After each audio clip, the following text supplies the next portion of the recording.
તો દેશમાં ધીમે ધીમે ડિજિટલ ક્રાંતિ આવવા લાગી છે, જેને લઈને તમામ ક્ષેત્રમાં પરિવર્તન પણ આવ્યું છે।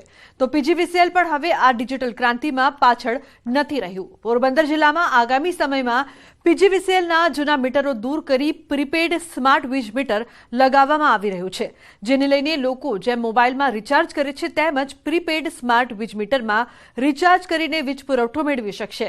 ત્યારે વીજ બિલ ભરવા માટે લાઈનોમાં ઊભા રહેવા સહિતની જે ઝંઝટો છે તેમાંથી ગ્રાહકોને મુક્તિ મળશે। સૌથી મોટો ફાયદો વીજ લોસ અને વીજ ચોરી અટકાવવાનો થશે। પ્રીપેડ સ્માર્ટ વીજ મીટર શરૂઆતના તબક્કામાં પોરબંદર સહિત રાજ્યના 5 જિલ્લાઓમાં કાર્યરત કરાશે।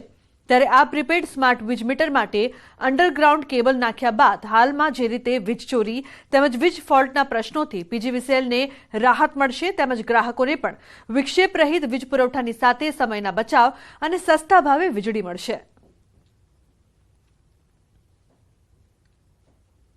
એગ્રીકલ્ચર ફીડર સિવાયના દરેક જે ગ્રાહકો છે એ દરેક ગ્રાહકોને પ્રીપેડ મીટર તબક્કા વાઇઝ લગાડવામાં આવશે અને સંપૂર્ણ લગભગ આપણા પોરબંદર વર્ચુઅલ કચેરી હેઠળ 1,60,000 આવા ગ્રાહકોને પ્રથમ આ 2 તબક્કામાં આવા મીટર લગાડવામાં આવશે અને જેનાથી આપણે વીજ ચોરીનું પ્રમાણ ખૂબ જ નહીવત થઈ શકશે।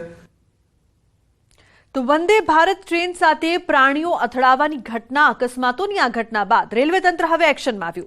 અમદાવાદથી મુંબઈ રેલવે ટ્રેકને સુરક્ષિત કરવાની કામગીરી। રેલવે લાઇન પરથી પસાર થતા પશુઓ વારંવાર ટ્રેન સાથે અથડાતા મૃત્યુ પામે, ત્યારે રેલવે ટ્રેનના કારણે થતા પ્રાણીઓના મોત અને રેલવેને થતા નુકસાનનો ઉકેલ શોધી કાઢ્યો।